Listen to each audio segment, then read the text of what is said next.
கர்த்தருடைய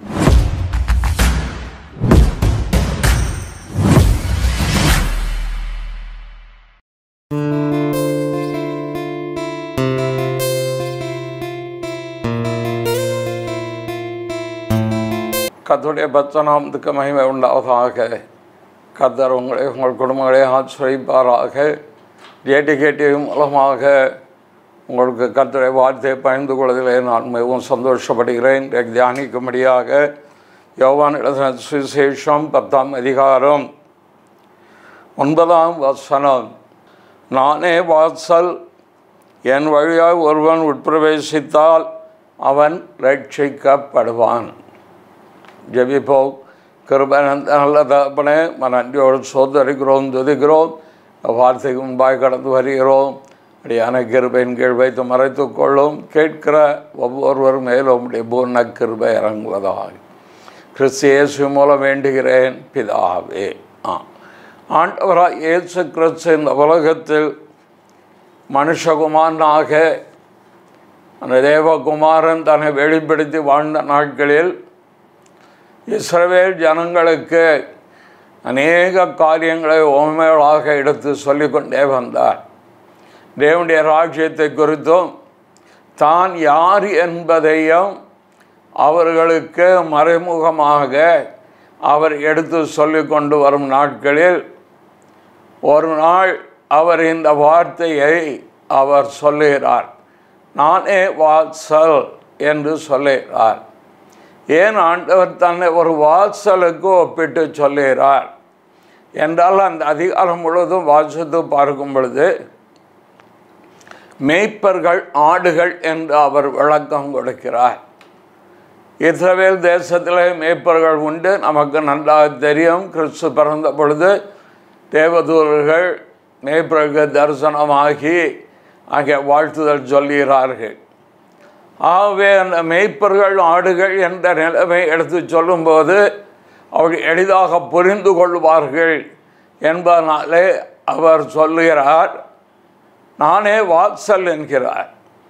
இந்த மேய்ப்பர்கள் ஆடுகள் என்கும்போது வாசல் எங்கிருந்து வருகிறது என்று நாம் கேட்போம். ஆனால் அதற்கு முந்தின வசனத்தில் 7ஆம் வசனத்தில் ரொம்ப அழகாக சொல்கிறார், நானே ஆடுகளுக்கு வாசல் என்று மெய்யாவே மெய்யாவே உங்களுக்கு சொல்லுகிறேன். நானே ஆடுகளுக்கு வாசல். நமக்கு நம்முடைய ஊரில் ஆடு மேய்க்கிற இடத்துல நாம் பார்ப்போமானால் கடைகள் போட்டு இருப்பார்கள், அவர்களை ஆட்டை அடைத்து வைத்து இருப்பார்கள். ஆனால் அந்த கடைகளுக்கு ஒரே ஒரு வாசல் மட்டும்தான் உண்டு. நான் வீடு கட்டும்போது தலைவாசல் வைக்கிறோம், அதே சமயத்தில் புறவாசலும் இருக்கும். 2 வாசல்கள் இருக்கும். ஒரு பெரிய கட்டிடம் என்றால், கல்யாண மண்டபம் என்றால் பல வாசல்கள் இருக்கும். ஆனால் ஆடுகளுக்கு கடை வைக்கும்போது மேய்ப்பர்கள் ஒரே ஒரு வாசலை மட்டும் வைப்பார்கள். அந்த வாசல் வழியாக தான் ஆடு உள்ளே போக வேண்டும், வெளியே வர வேண்டும். அது உள்ளே போவதையும் வருவதையும் அந்த மேய்ப்பர்கள் கண்காணித்து கொண்டிருப்பார்கள். ஆகவேதான் ஆண்டவர் தான் நல்ல மேய்ப்பன் என்பதையும் அவர் சொல்லுவார், நானே நல்ல மேய்ப்பன் என்கிறார். சங்கீதக்காரன் சொல்லும்போது கர்த்தரின் மேய்ப்பராய் இருக்கிறார் என்று சொல்கிறார். ஏனென்றால் தாவீது ஆடுகள் மேய்த்து கொண்டிருந்தார். ஆகவே கர்த்தர் என்னுடைய மேய்ப்பர் என்று அவர் சொல்லுகிறார். ஆகவே ஆடுகளை ஜனங்களுக்கும் மக்களுக்கும் ஒப்பிட்டு அவர் அதை சொல்லுகிறார். நான் ஒரு நல்ல மேய்ப்பர், அதே சமயம் நீங்கள் எல்லாம் ஆடுகள். இந்த ஆடுகள் என்கிற நிலைமையிலே இருக்கிற ஜனங்களாகிய நீங்கள் என் வழியாக பிரவேசிப்பீர்களானால் நீங்கள் ரட்சிக்கப்படுவீர்கள் என்று ஆண்டவர் சொல்கிறார். நானே வாசல். அந்த வாசல் வழியாக ஒருவன் உட்பிரவேசிப்பானால் அந்த வாசல் வழியாக உட்பிரவேசிக்கிற மனிதன் அவன் ரட்சிக்கப்படுவான். என் வழியாக ஒருவன் வந்ததனாலே கோடீஸ்வரன் ஆவான் என்று ஆண்டவர் சொல்லவில்லை. என் வழியாக ஒரு மனிதன் கடந்து வருவாரானால் அவர் வழியாக என்றால் எப்படி அவரை விசுவாசிப்பான். ஆனால் அவரை விசுவாசிக்கும் பொழுது அவரை தேவகுமாரன் என்று கன்னி மரியாதையின் வயிற்றில் பிறந்த தேவகுமாரன் என்று விசுவாசிப்பானால் அவனை நான் ஒரு பெரிய மனிதனாக மாற்றுவேன் என்று அவர் சொல்லவில்லை. அதற்கு பதிலாக அவர் சொல்கிற காரியம் ரட்சிக்கப்படுவார்.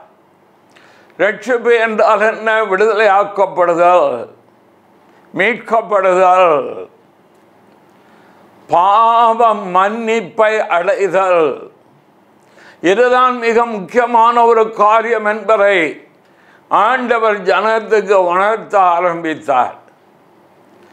நான் வாசலாய் இருக்கிறேன், என்னை ஒருவன் விசுவாசித்து என்னை அவன் ஏற்றுக்கொள்வான் என்று சொன்னால் அவன் வாழ்க்கையில் இருக்கிற அவன் வாழ்க்கை சீரழிக்கிற தேவ உறவை தண்டிக்கிற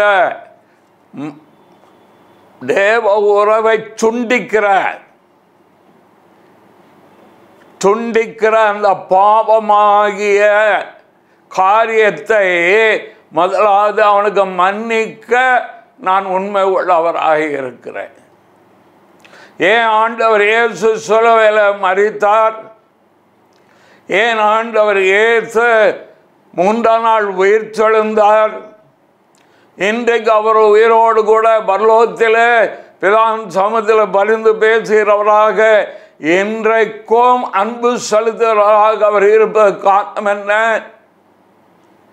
நம்மை வாழ வைக்கவா? ஆம், வாழ வைக்கதான். நம்மளை உயர்த்தவா? ஆம், உயர்த்ததான். நம்மை சுகமாக நம்மை வாழ்க்கை நடத்துவதற்காம், சுகமாக வாழ்க்கை நடத்துவதற்கு தான். ஆனால் இவை எல்லாவற்றையும், சமாதானத்தையும், சந்தோஷத்தையும், இளைப்பாறுதலையும், விடுதலையும், சுகத்தையும் பெற முடியாதபடிக்கு மனித வாழ்க்கையிலே கிரியை செய்கிற பாவம் என்கிற வித்தை, அதை அவனுக்கு விட்டு நீக்கும்படியாக சங்கீதக்காரன் 51வது சங்கீதத்தில் அவன் சொல்லும் பொழுது மிக அழகாக தன் அனுபவத்தின் அடிப்படையில் அவன் சொல்வதை நாம் பார்க்க முடியும். இதுதான் ஒவ்வொரு மனுஷனுடைய நிலைமையும்.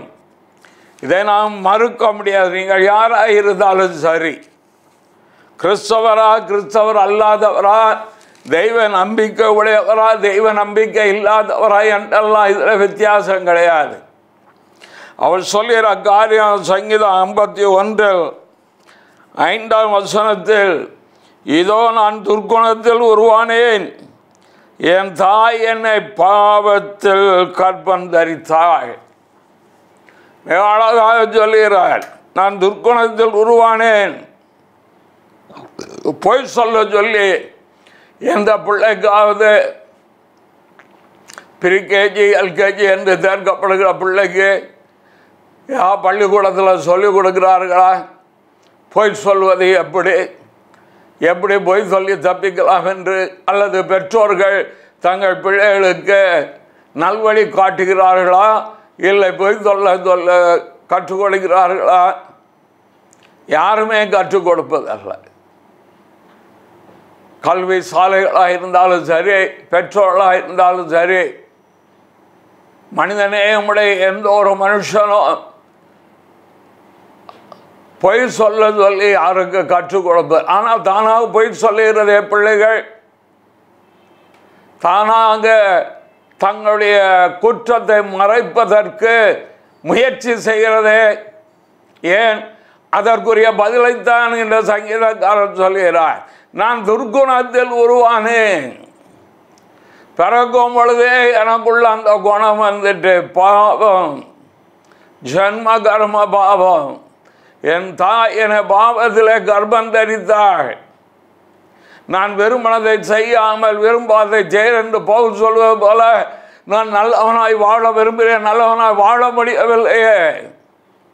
விரும்பாத தீமை செய்து கொண்டு வருகிறேனே, குடிக்கக்கூடாது என்று நினைக்கிறேன், குடிக்கிறேன், புகைக்கக்கூடாது என்று நினைக்கிறேன், புகைக்கிறேன், நான் மற்றவர்களை துன்பப்படுத்தக்கூடாது என்று நினைக்கிறேன், துன்பப்படுத்துகிறேன், சண்டை பண்ணக்கூடாது என்று நினைக்கிறேன், சண்டை பண்ணுகிறேன். எல்லா விதமான கள்ளத்தனங்களும் எனக்குள் இருந்து வருகிறதே. இதற்கு காரணம் என்ன? இதிலிருந்து என்னை விடுவிக்கக்கூடியவர் யார்? எத்தனையோ மத சடங்குகளை நான் ஆச்சரித்திருக்கிறேன், எத்தனையோ தத்துவ ஞானியின் புத்தகங்களை பார்த்து இருக்கிறேன், எத்தனையோ மன கட்டுப்பாடு உள்ள சுய கட்டுப்பாடு பயிற்சிகள் எடுத்திருக்கிறேன். ஆனாலும் என்னால் முடியவில்லை என்று கேட்பீர்களானால், இன்றைக்கு இருக்கிற ஒரு நல்ல செய்தி, இயேசு கிறிஸ்துவே உங்களுடைய இரட்சகராக அவர் இருக்கிறார். அதற்கு தான் அவர் இந்த உலகத்தில் வந்தார், மனித அவதாரம் எடுத்தார், சிலுவையிலே மரித்தார், மூன்றாம் நாள் உயிர்த்தெழுந்து இன்றைக்கு உயிரோடு இருக்கிறார். அவர் சொல்லும்போது சொல்கிறார், மரித்தேன், ஆயிலும் சதா காலங்களிலும் உயிரோடு கூட இருக்கிறேன். வெளிப்படுத்தின விசேஷம் 1ஆம் அதிகாரத்தில் அவர் சொல்லும்போது, மரித்தேன், ஆனால் இதோ சதா காலங்களில் உயிரோடு இருக்கிறேன். எதற்கு? உங்களை என்னை மீட்கும்படி. ஆண்டவர் இயேசு நம்முடைய பாவத்தை மன்னிக்கிறது மாத்திரமல்ல, பாவத்துக்கு வரக்கூடிய தண்டனையிலிருந்து விடுவிக்கிறவர் மாத்திரமல்ல, பாவத்திலிருந்து விடுவிக்கிறார். பாவம் நம்மை மேற்கொள்ள மாட்டாது. கிருபையும் சத்தியம் இரட்சகர் இயேசுவின் போல இலவசம். எங்கே தேடி அலைய வேண்டாம். இயேசுவே நீரே மீட்பின் வாசல், இயேசுவே நீரே சமாதானத்தின் வாசல், இயேசுவே நீர் சந்தோஷத்தின் வாசல், இயேசுவே நீரே விடுதலையின் வாசல், இயேசுவே நீரே இளைப்பாறுதலின் வாசல், இயேசுவே நீர் சுகத்தின் வாசல், இயேசுவே நீரே ஆரோக்கியத்தின் வாசல், நீரே தெய்வீக வாசல் என்று எவன் ஒருவர், யார் ஒருவர் இயேசுவை சொந்த இரட்சகராய் ஏற்றுக்கொள்ள முன் வருகிறார்களோ, அவருடைய வாழ்க்கையில பாவ மன்னிப்பு மாத்திரமல்ல, பாவத்திலிருந்து விடுதலை மாத்திரமல்ல, நித்தியத்தை குறித்த நம்பிக்கை அவளுக்கு உண்டாகிறது. மரணத்தின் மேல நம்பிக்கை வருகிறது. அவருடைய வாழ்க்கையில் தெய்வீகத்தை அவள் கண்டு கொள்கிறார்கள், அனுபவிக்கிறார்கள், சந்தோஷப்படுகிறார்கள். இரட்சணிய சந்தோஷம் அவளுக்குள்ள, அவள் குடும்பத்திற்குள்ள வருகிறது. வாழ்க்கையில மாற்றம் உண்டாகிறது. ஒருவர் கிறிஸ்து கொண்ட புது சிருஷ்டியாம், அந்த வாசலுக்குள் நீங்கள் பிரவேசிப்பீர்களானால் உடைய எண்ணங்களிலே மாற்றம், விருப்பங்களிலே மாற்றம், எதிர்காலத்தை குறித்த ஒரு நம்பிக்கை,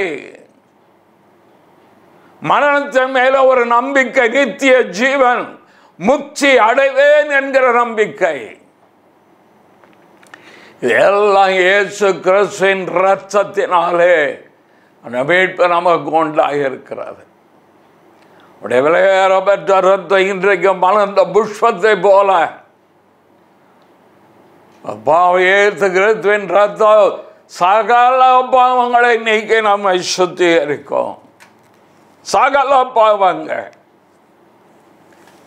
ஆண்டவர் நம்மை சுத்திகரித்து அவருடைய இரத்தத்தினாலே பாவம் இல்லாத ஒரு மனுஷன் அவன் நிலைமை எப்படி இருக்குமோ அந்த ஆன்மீக நிலைமைக்குள் கொண்டு வந்து நீதிமான் என்கிற அந்தஸ்தை கொடுக்கிறார்.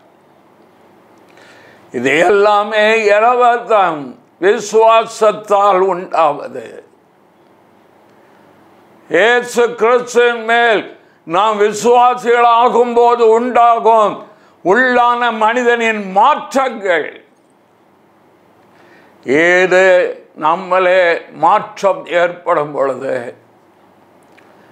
ஆண்டவர் நம்முடைய வாழ்க்கையை ஆன்மீக பிரகாரமாக சரீர பிரகாரமாகவும் ஒரு ஆசீர்வதிக்க உண்மை உள்ளவராயிருக்கு. அவே அந்த ரட்சிப்பின் வாசல் ஆகிய கிறிஸ்துவுக்குள் அவரே வழி, அவரே சத்தியம், அவரே ஜீவன். நான்தான் நாங்கள் ஆணித்தரமாய் சொல்லுகிறோம்.